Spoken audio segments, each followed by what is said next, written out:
and gentlemen, I'm sorry for this short delay, which is caused by some technical problems, but we are working on its solution. So it's my honor to introduce the next speaker, Professor David Webb from the University of Colorado, Boulder.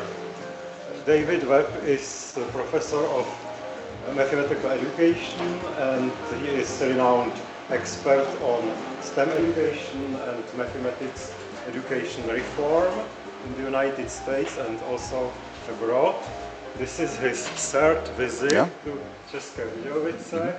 His current stay is under the program, Fulbright program. He is here as the Fulbright specialist for 2 weeks. So David, please take the ball. Thank you. Thank you very much. Dobre ráno. And great to, I know a very little bit, but I'm going to have to speak in English because if I speak in Czech, this will be very short. So it's a pleasure to be here. As Roman had said, I've been here for since last weekend. I landed on November 17th, so it was a big celebration for a special day for you here. And it's been a pleasure to be in the town, meeting with people, met with a number of folks here. And there's also visitors from other countries, and we're trading ideas and just becoming good friends. So it's been a pleasure to be here. Some of you may have noticed there's little packets that were laid down. Some of you don't have them in front of you. It was kind of first come, first serve. Not to worry. Those you'll see in just a moment.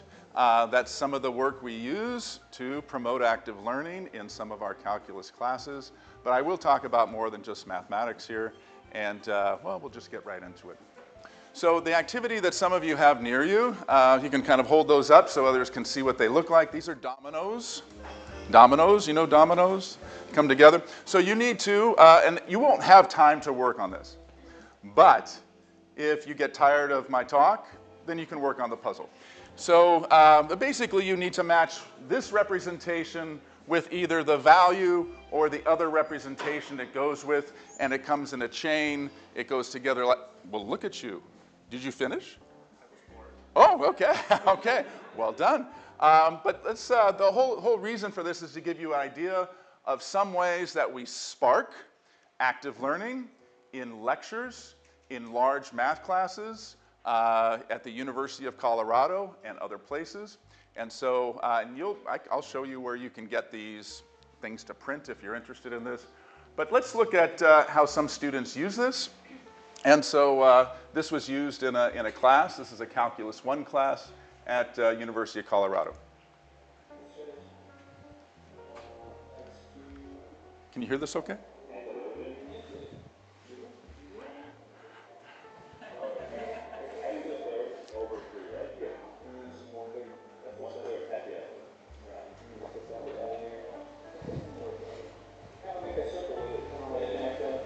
Okay.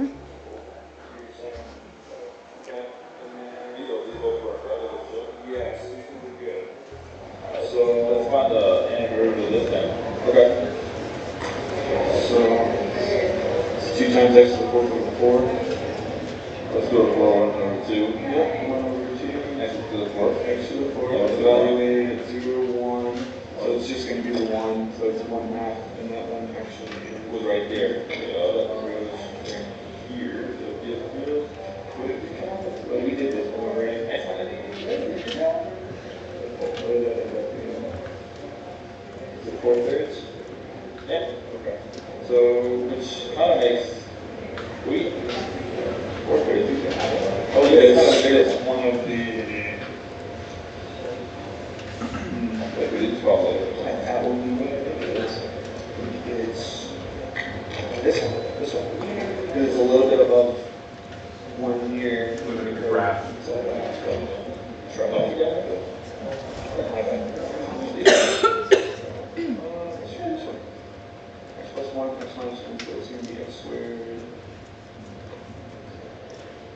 Calculus students at the university. They're checking with the algebra that's needed for this. X squared, yeah. 1. Yeah, just x squared minus 1. because the integrators and the outers will make the negative 1x and a positive 1x in this instance. So it's just, and then the last two is negative 1, so it's x squared minus 1 instead. This is the final thing, and then we have to do the integration of it. What's number 1, right? 1/3. 1/3 minus 1. Negative 1/3. What do you have into that, brother? Negative 1. Oh, we have 1/3.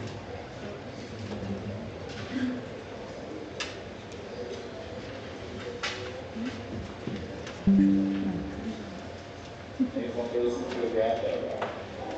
No. 1/3 minus 1 is negative 2/3. This is where we're going with it right now. Basic mistakes. They know the calculus. It's the algebra and arithmetic that gets in the way sometimes. Okay, you get a good idea here. Do it this way. So, this is a chance for you to discuss what you observed. Talk with someone next to you based on what you saw in this little over 2-minute clip. How do these students know they were on the right track with this activity? Making progress? What could you infer about the source of feedback? Have a conversation about the video you just watched with someone close to you. And if you don't know the person next to you, say hello. Introduce yourself. What did you see? How did they know they were making progress?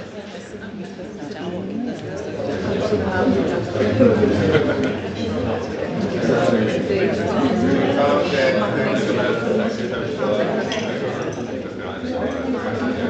2 minutes. 2 minutes to talk. What did you see? What did you notice?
Get to a good stopping point.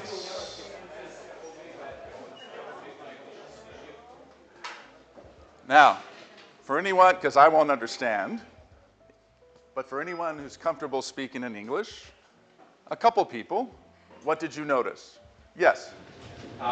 What helps the students is that it's actually multiple choice.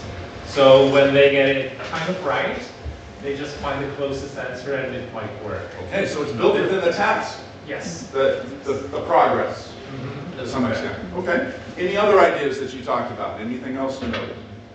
It's convenient. Yeah. I love that the students were like on the same level in a way that it wasn't just one working and other helping, but they were really cooperating because they had the same level of knowledge, similar.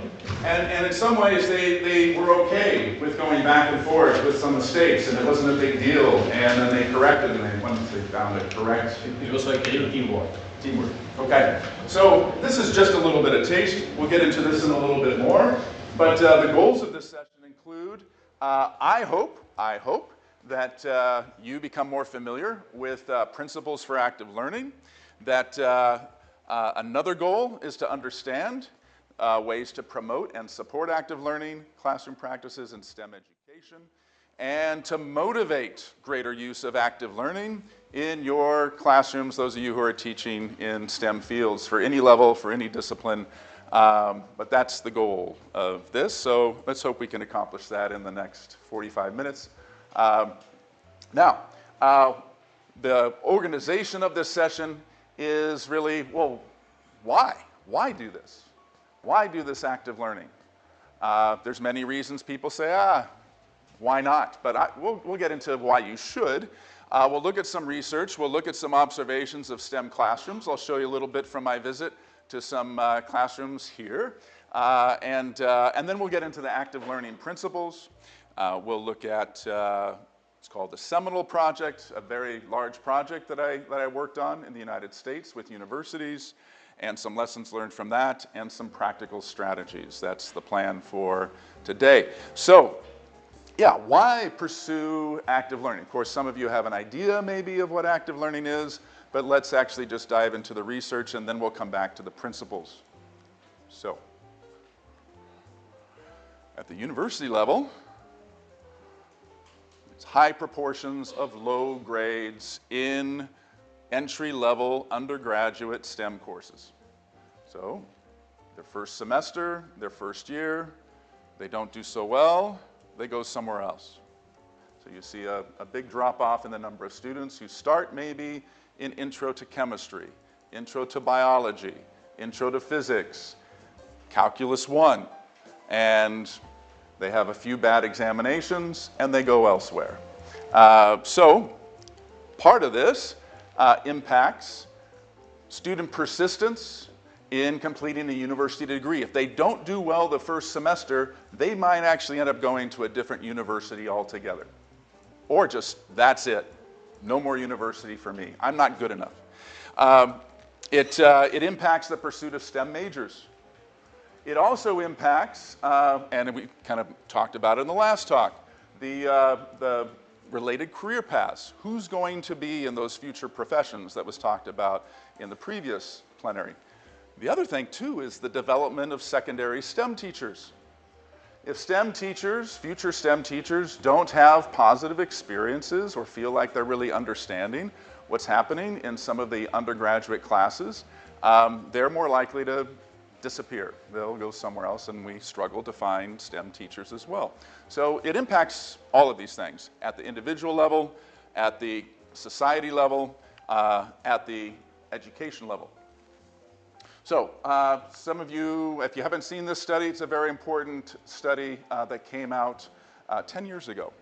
And what Freeman and colleagues did is they looked at, I think it was something like 225 different studies of active learning across STEM education. They focused on the impact of active learning for all of the studies that were published, active learning in undergraduate math, science, and engineering. And this is how they defined active learning in this particular study. Active learning engages students in the process of learning through activities and or discussion in class, as opposed to passively listening to an expert. It emphasizes higher order thinking, often involves group works. That's how they defined it. So that's how they selected the articles that they looked at. And then they, as they do with meta-analysis, they organized these, looked at effect sizes across the studies, and they also compared failure rates. So you can see it wasn't just a study of math, it's across disciplines. And what you see here is the mean effect size, so movement in terms of standard deviation units in different fields. The number under each of these bars is the number of studies that were looked at. So overall, at least in these that looked at effect sizes, there were 158 of those studies. There were another 67 studies that looked at differences in grades. So decreases in failure rate. So I think that's 225 or close to it. But you can see for the different fields, biology, chemistry, and so forth, the number of studies. Everything's moving this direction on average. And you see it's falling somewhere between maybe a third to a little bit more than half a standard deviation unit in terms of effect size. Pretty decent effect size, moderate effect size. It's not small. In terms of failure rate, those that looked at that, you kind of see it falls somewhere between maybe down here around 8%, 7%, all the way up to maybe somewhere around 15, 16%. 15 to 16%, or let's just say about 10% of the students don't fail now because of active learning. That's another 10% of students that take the next class, maybe go into majors. At University of Colorado, when we infused more active learning into our math courses, we found that students, it was about 10 to 12%. Calculus 1, students were doing better at about 10 or 12% fewer dropping out of the class or failing or not continuing. We had to open up more Calculus 2 classes. After about 4 years, the number of second semester calculus classes had doubled. Big difference. So that's just at University of Colorado, but you kind of see this is a very typical rate. 10% doesn't sound like much, but when you're teaching 1,000 students a semester in mathematics, it adds up very quickly. So some quotes from the article. Yeah, students in traditional lecture, 1.5 more times likely to fail than students. Now this doesn't mean lecture's bad. And you'll see another study that I want to point out. It doesn't mean you have to do active learning all the time. What's happening in these cases is all they ever have is lecture. That's the only experience. So lecture is an important part of our pedagogical set. But especially, and I'm just speaking from mathematics, it tends to be used a lot more in mathematics, maybe some of the STEM fields, than other fields outside of STEM. Already looked at the half standard deviation unit, half a letter grade. This is an interesting quote here. If this was a medical study and we were finding these results, we would have stopped the study because we already found it's beneficial to the students. They're very enthusiastic about this, obviously. Here's another research study. Journal of Research in Math Education. This is one of the top journals in math education. Sandra Larson, who's also at the University of Colorado, looked at math classes in particular, and this was across multiple institutions, looked at active learning pedagogy, and they looked at least at that time, they called it inquiry-based learning, IBL. Okay? So, features of inquiry-based learning, as said in the title, these very much reflect aspects of active learning pedagogy. Look at this. So this study, 100 different math classes at 4 universities. They looked at 2 different types of instructional practices, inquiry-based learning and non-IBL, but look at how they were described here. It's not 100% student-centered. It's about 2/3 versus 23%. That's what the group of IBL was. Non-IBL, it was very, very small amount of student-centered work, mostly teacher-centered, mostly lecture. They had cognitive, affective, and collaborative measures that they looked at this pre-post. Again, 100 math classes, 4 universities, so it wasn't just a case at one university. Now, let's make sense of this a little bit. So this is reported in the study. You have the non-IBL, inquiry-based learning here, non-inquiry-based learning here, active, less active, or more active. Cognitive gains. What you see here, differences between men and women. Men doing better here than women, and it's statistically significant. This is in non-IBL classrooms. In IBL classrooms, if we compare all of them, they all do better. Everyone does better. And it's statistically significant. That's cognitive. Affective, interest, motivation. So same kind of thing. Non-IBL, advantaging men versus women. And then you compare all, same thing. Everyone benefits, and it's statistically significant. we could keep talking about, but you get the idea. So why teach active learning? We've seen study after study after study.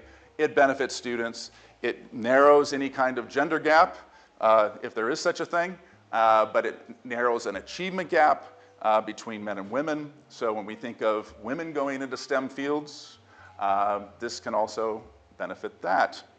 So that was Larson's study. This has been continued. They've looked at this again and again. We noticed this in computer science. I was in a computer science education study. Same exact thing. So some observations of classrooms elsewhere. So this was observed this week at a lower secondary school. You can kind of see younger students, middle school students in a classroom. Geometry is the topic for this class. Let's just take a quick look. This is very short.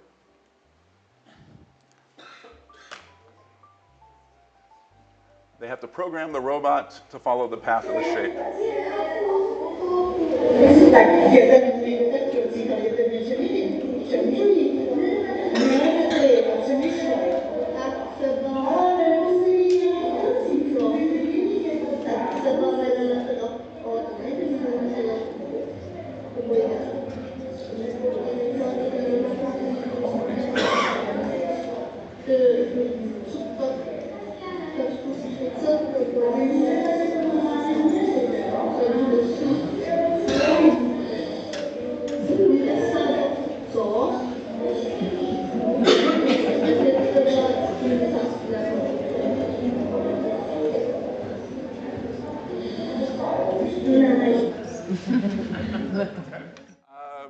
Here's another example. This one.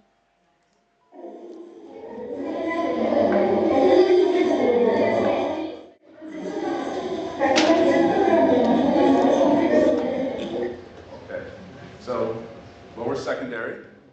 There's some kind of integration of STEM there too. You see it with a little bit of math, a little bit of technology. So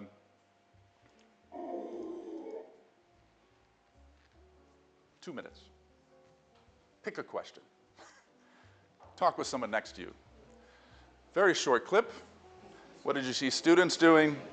What did you see the instructor doing? What do you think is supporting student progress? Active learning. I can try it here. Just like something. Yeah, it was like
Yeah, so it's not 60, they have to do a full turn. They can turn all the way. It's a much different way. You have to do both types of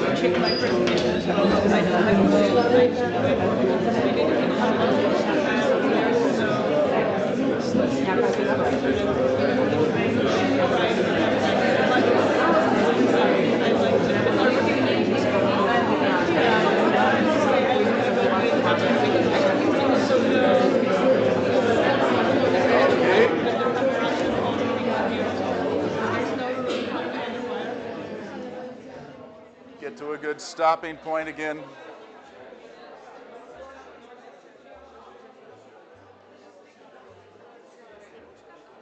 Okay. Maybe a couple of other people.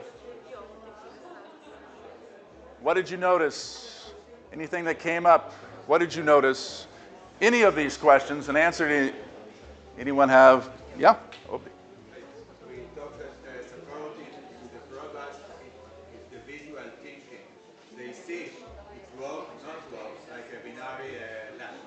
So the task is giving them a visual representation. They can see it in front of them. Okay, okay. The angle and the side, really visualize it and feel it in their hands. What is distance? What is an angle? And it's not, they can see it's an equilateral triangle. Yeah. They might know it's 60 degrees, Yeah. but that's not the turn it has to make. It has to turn all of this way. So that's a different angle, so they have to use their reasoning and figure out how to make that full turn to come all the way around. One more. What else?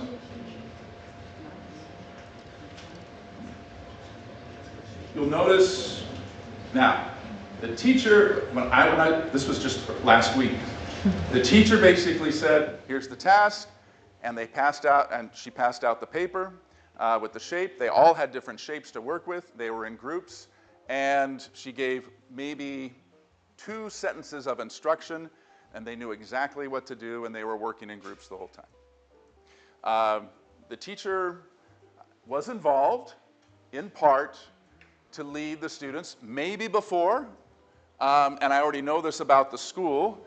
The school has students use these objects, these little robots, in earlier grades as well, and then they kind of advance. So there's this whole continuum through the grades where they're using technology, coding in various classes. So students come in already knowing how to change things with the program. So that's happening behind the scenes. You wouldn't have known that, but I saw that. The instructor is getting things started and checking in with students. The students, they're talking, the teamwork. They're giving ideas. Again, they're making mistakes. There's feedback loops. Is this working? Is this working? Is this working? This is getting better. So the feedback is built in. It's either right or wrong. It's safe to make mistakes.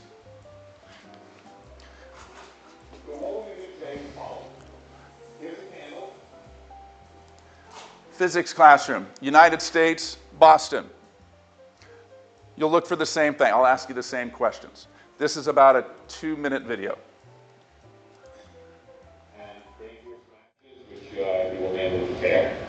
And the idea is that instead of having a big overhead projector, I'm going to give you a lens, and you take a piece of paper as a screen, and you see if you can get an image of the candle on the screen.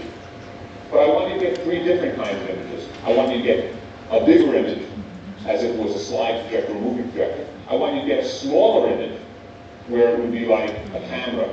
Or I want you to get the same size image, like where it would be for a Xerox machine.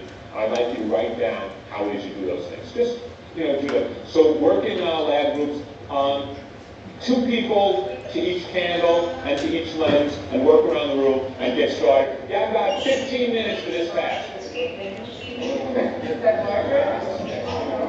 Okay, this is small. How are you getting it small? Are you turning it right? Don't move the picture. That's bigger. That's bigger. Are you the same size? Copy this one. Can you get the same size? Same size? Yeah? Halfway between? Yeah. You like that? You make it full movement. Let me see it go. Show me there when you said it was larger. Now hold on. Now what's the problem? It's not close. So what you need to do though is show me when it's smaller. Well, what if you move this? Can you get that more focus? I know you have to do that. Back to that. So, when I ask you for a smaller image, like for a camera or a larger image for a slide projector, I want them in focus. So you have to work on the focus as well as the size. That's what you have to find out.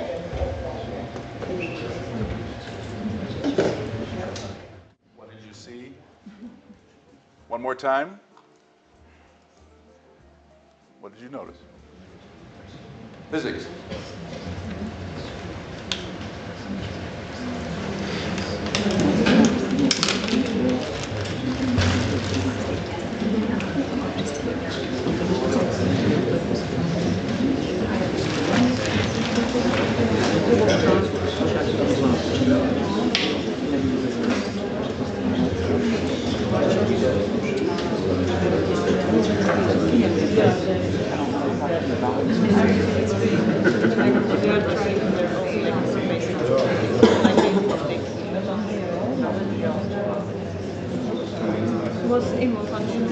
in one group, I think it was like the last part. Because they already know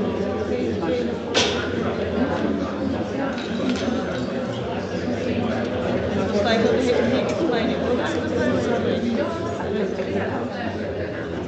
like it was like make a connection between their observation and the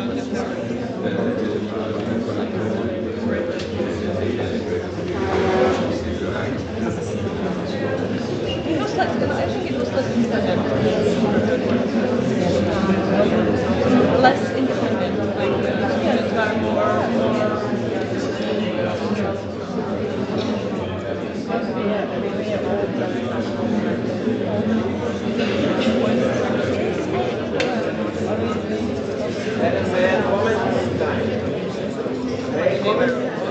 It's a fine example of STEM activity. In fact, it's not about physics, it's about mathematics. You need to find The distance? the focus distance. Focus distance. Yeah, you're finding distance between lens and the there is some mathematics there, certainly. From the other point of view, you can use GeoGebra to solve physical problems. Yeah. There's ratios and yeah. So, okay, yes, there is some, I'll show you biology next, but any other things that you noticed with this? Maybe you're starting to see a pattern here. Students are working in groups. There's peer interaction. There's a task that students, it's not an easy task. It's not an easy answer. It's not about the answer, it's about the process. The cards, the domino cards, yeah, there's connected answers across these representations, but they have to talk about connections between the representations. So it's not just an answer, it's about making sense of different representations. The task doesn't need to be that complicated. It just needs to spark conversation, reasoning around a topic that is important to the discipline. So let's look at one more. This will be the last time. I won't even ask you to talk after, but just you can have an idea here. But this is the task the teacher is going to present. It's from undergraduate biology at the University of Colorado. You'll see the students using something like this, except it has A, B, C, D, E. Students can use phones nowadays for these kind of polls and surveys.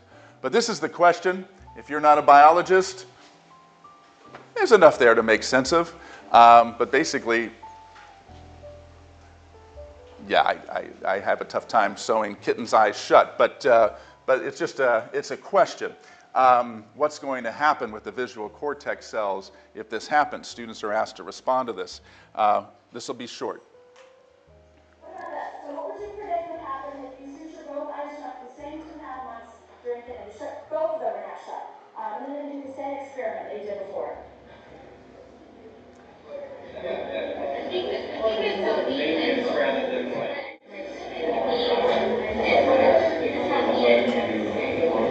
Do we have a prediction? I think we have most people in on their votes. Okay, so you guys said C. Does anybody else want to offer an alternative opinion? We had 2 people who voted for A and B.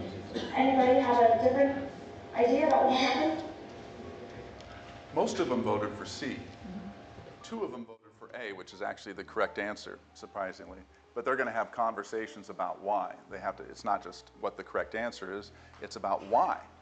It's reasoning for it. So, okay, so you get the idea. Let's get into active learning principles. So hopefully you have some ideas that you're already thinking about. If I was going to say, hey, what are principles for active learning? What would you tell your colleague? What would you tell somebody else? If you go to a classroom which is supposed to be organized around these principles, what would you expect to see? Sandra Larson, same one that wrote the other piece, worked with Chris Rasmussen, who does a lot of work in undergraduate mathematics at San Diego State. They wrote an article together where they identify these 4 principles for active learning. And actually, when you look across different STEM fields, you might as well just make it this, disciplinary reasoning, because the other 3 pillars aren't really disciplinary specific. But you do see the peer-to-peer instruction. It doesn't have to happen every time, but there should be some opportunities to do it. Students' deep engagement in disciplinary reasoning. So the questions should at least go there eventually at some point. It should be some concepts. Instructor inquiry into student thinking. This is actually a key piece of formative assessment. The instructor is actually going to use information or find ways to generate information in class that she or he can respond to. When students start talking, it gives the instructor more information to work with about what's working, what's not. Let's talk about something. So it brings the teaching a little closer to students' ideas. So this would be somewhat connected to formative assessment. And then this. Is it just the same 3 or 4 students that are talking all the time? How do we get more and more students involved in this and this so that I can actually make better decisions about this? So these are the kind of the 4 pillars of active learning. And so we're going to take this into a study that I was involved in where we looked across a number of university math departments. And this is called Seminal, Student Engagement in Math through an Institutional Network for Active Learning. It was a large NSF grant. You can see the years that it lasted. It started in 2016. And these are the 3 universities that worked together on the research part. We also worked with a large organization that works with many universities in the United States.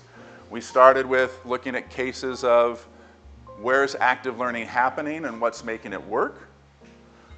Then we brought 9 other universities on board. They were given funding to spark active learning, and they had a plan. The department, some faculty members, maybe a dean or chair, got together, wrote a plan, and we had 48 applications from universities around the United States. We had enough funding for 9. That was actually part. So we're going to try to spark change in active learning at 9 departments. Some of those universities, another 12 that weren't funded, that did not receive those incentives, came on after because we already had a community of mathematics departments, and they still wanted to participate even though they didn't have the funding. Actually, some of these departments, because they had the plan from this, even though they didn't get funding, they took the plan back to their university, to their rector, to the provost, and basically said, what do you think?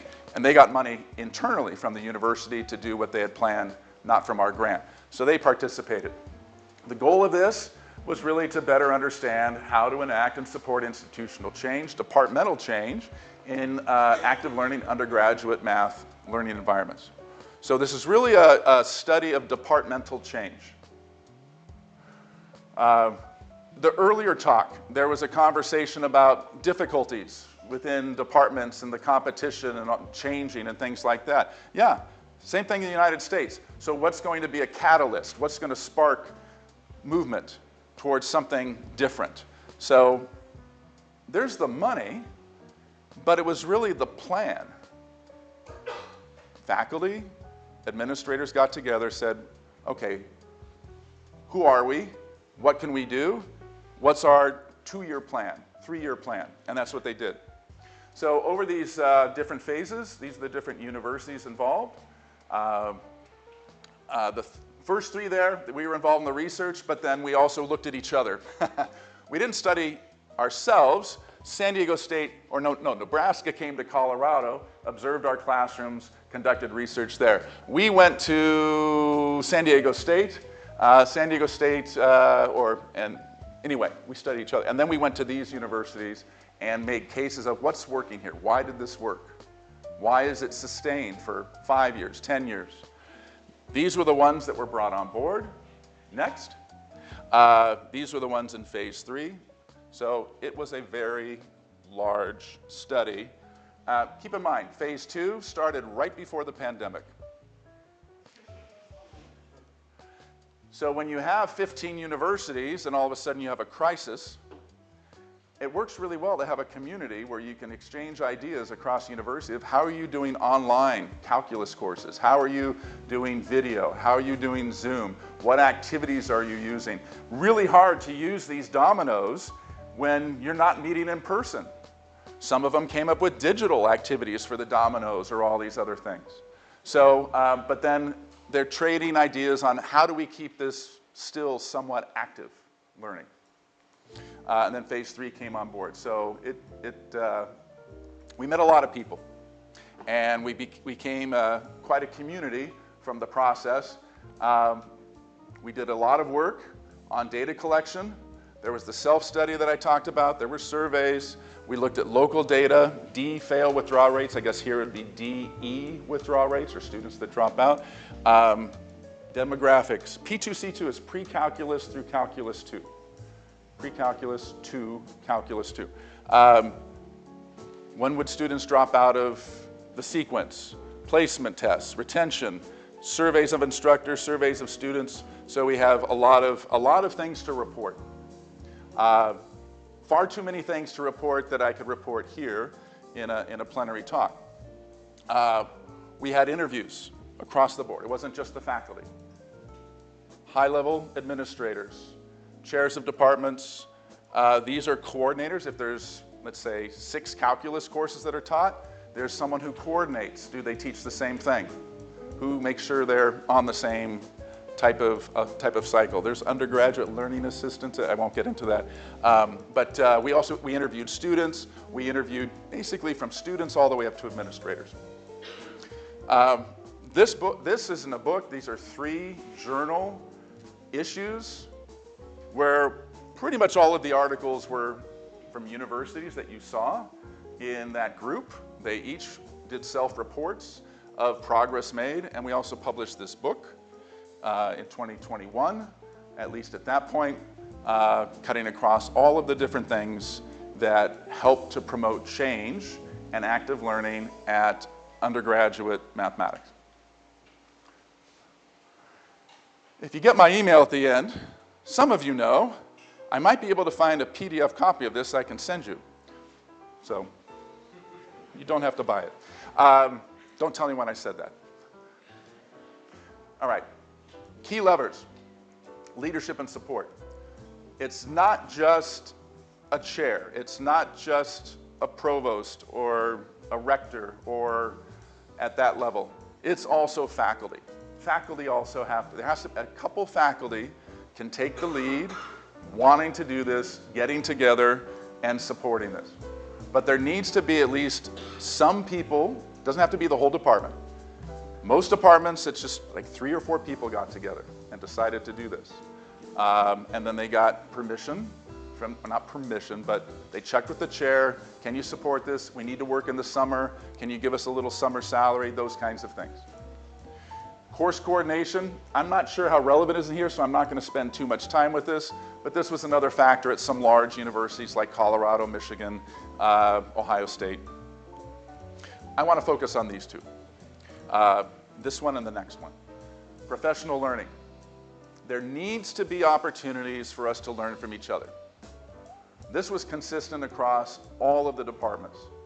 They found ways to meet, to even do workshops, especially for onboarding new instructors. There were weekly instructor meetings, especially those who were teaching the same course or a combination of courses. They even had a class that they would have graduate students take, Ph.D. students take, where they would sit in and because some of them were teaching courses. So they designed courses and travel to conferences, things like that. The weekly instructor meeting, someone just says, hey, let's get together and share ideas about instruction. Let's share the different ways we're innovating in our classroom and the different ways we're challenged or making mistakes, and then there are observations of faculty. So yeah, ongoing professional development is needed. University level, secondary level, lower secondary level. It's really important. It makes a difference. You know, you remember what it was like 3 years ago when you couldn't get together in person. It makes a difference to get together, to exchange ideas, and now everyone knows Zoom, so you can even connect over Zoom and hold meetings that way. Departments are different. They have different needs, different experiences, different backgrounds. So it should be oriented, adapted at the department level. This last one's so important, and we do it so rarely. But finding you learn so much from observing colleagues teaching, and you professionalize practice. These were takeaways. These are lessons learned from the project where universities were making progress towards active learning. There was a community where they weren't ashamed to share practice, to let others watch their teaching. It wasn't about evaluation, it was about helping each other out. Last one, instructional resources. I kind of focused on that at the beginning, mainly because that makes a difference too. Finding ways that you can identify some of them. You can also design your own. Sometimes you need some funding to create. But instructors getting involved in this or getting involved in a network across universities or across faculty, different faculty across different departments, sharing information so you're not just trying to do it yourself. There's a lot of well-designed instruction materials that are already available. I'll show you one when we get there, but you know some in your own country, in your own region, maybe in your own school, and it's just on a drive somewhere, and someone just needs to tell you about it. Local adaptation is really important because it's one thing to say, hey, I found this, let's do this. It's another thing to say, yeah, but maybe I want to adapt it, because when you start making some changes to it, then you understand it a bit more and why certain features are there. So, like for these dominoes, we have the LaTeX files.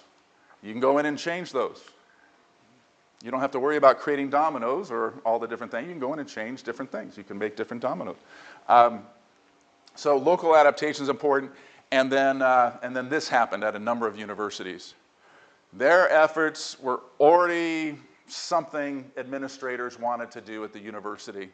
And once a math department or a physics department said, hey, we got an idea, usually it's going to get support at the higher levels.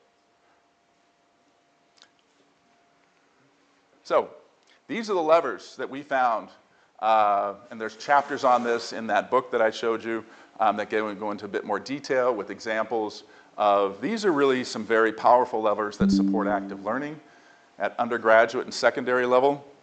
If you're trying to change things that you're doing, this is a good go-to set of things. Now, there's a few others, but I think these are the ones that stand out across the different universities.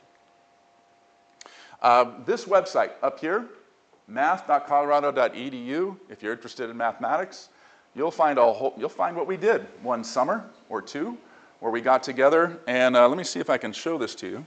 I think it's right here. Nope, that's the book. Here we go. So this is, it's this website. Math.colorado.edu, active learning. You'll find activities. You can jump in here, and first semester calculus activities, and you can get access to, let's see, where are the dominoes? There we go. Definite integral dominoes. There's a user guide. Gives you some ideas, some questions to ask. It's free. You don't have to even go in with your email. Just find the website, and that's just one example. And yeah, some of these, it's not in English. You might want to go in and translate this if you want. Question? I'm sorry, David, but you mentioned you have LaTeX file for this. Yeah. You go on that website. Is it even on this webpage? Because you show PDFs. No, you go on the website, you'll see an email. Send an email requesting the tech files, and we'll send them to you, okay? So that's just one example here, and I think I'm running out of time, so I'll just jump down here. So let's see, yeah. At the last conference we had for Seminole, there was a student panel. This was in 2022. Some people still weren't traveling. But some were. So 4 of the students you see here, and there were 3 students online. So a panel of 7 students who were willing to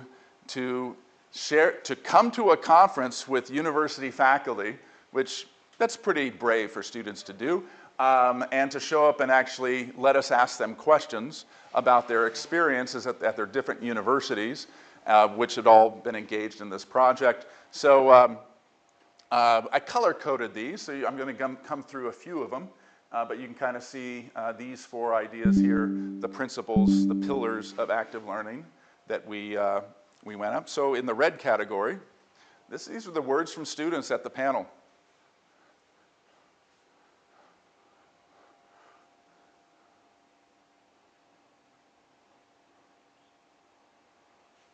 Notice the student didn't say anything about finding the right answers.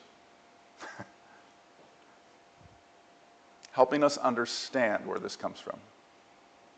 The more chance you have to interact with people at your learning level, the more chance you have to maybe understand things a little bit better. This was the second one. This was the, I think, the peer-to-peer interaction.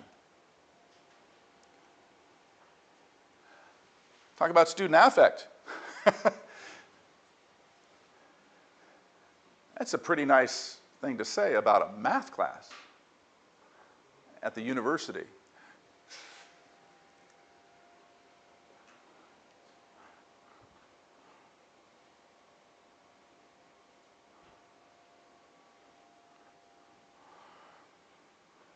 Go to the third one and fourth one.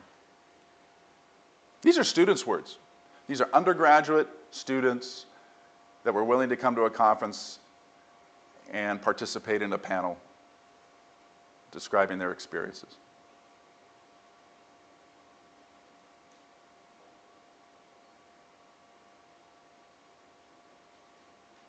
Okay, so you get the idea.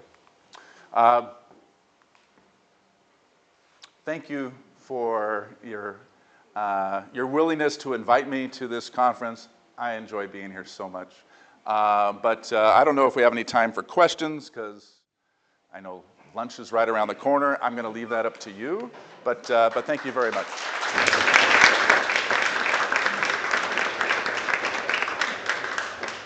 So thank you very much, David. And I think that we have time. A few minutes? For, Okay, yeah, sure. a few minutes for a few questions. So please, if you have any question, you might. Yeah, I may ask for your first video, where you give students this domino game. Do you pair them into the team to be like equal, or you just... No, it's random. And for that particular one, the instructor had some kind of random thing that was used, so like a deck of cards, and whoever has nines, whoever has kings, and things like that. So yeah, that was done in this class. So it was random assignment.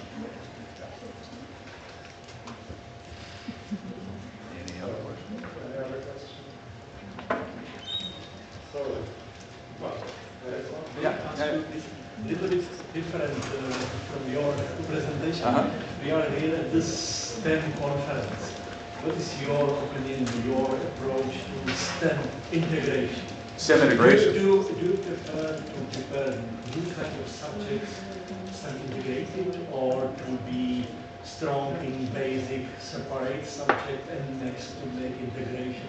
What is your opinion? So okay. So my opinion on this, yes. It would be great if we were in a place where we weren't separate. So, I work with the engineering department. I work with computer science. I work across campus. At University of Colorado, there's a group called Discipline-Based Education Research. I'm not quite getting to your question yet, but I'm going to get there in a second, where faculty from across the university get together to talk about teaching and learning. Physicists, biologists, chemists, educators. Now, for STEM, we are starting to take the easier path, which I think you mentioned earlier, where mathematics is getting together with computer science and doing computational thinking activities. So there is not STEM, it's kind of TEM or TM.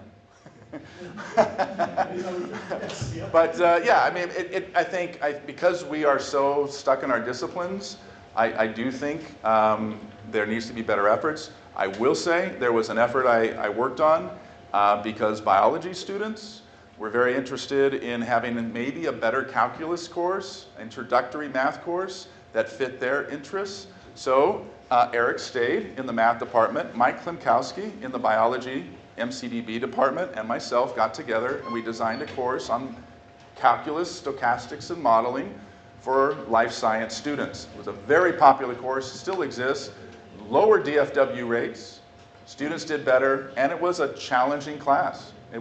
They got to applications immediately. So I've seen it be very successful. I just wish we could get more people who are interested in it. I'm understanding this is on the university level, but it is possible to follow also in secondary, lower secondary.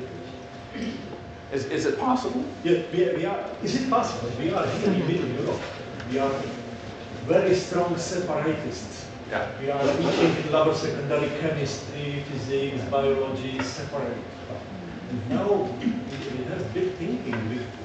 If it's possible to make this integration at the lower level. I think it would benefit mathematics a lot, because at one of the other conferences that I didn't talk about, there were other university faculty who talked about contextualized mathematics and how much better students were doing in those courses with the mathematics, and then going on even into mathematics, not necessarily the sciences. So yeah, so there's universities that were looking at more integrated STEM. So it's still in a very experimental, early innovation phase, but the results are quite promising. But I think the most important thing is people need to decide why. Why is this important? Why is it important to do integrated STEM? What are the goals for this? Why are we doing this? Because you need that to drive you through all of the design work and know what to look for among students and other faculty. But I think the evidence that I've seen, the early evidence, is it's very promising. So, thank you. Yeah. Thank you very much.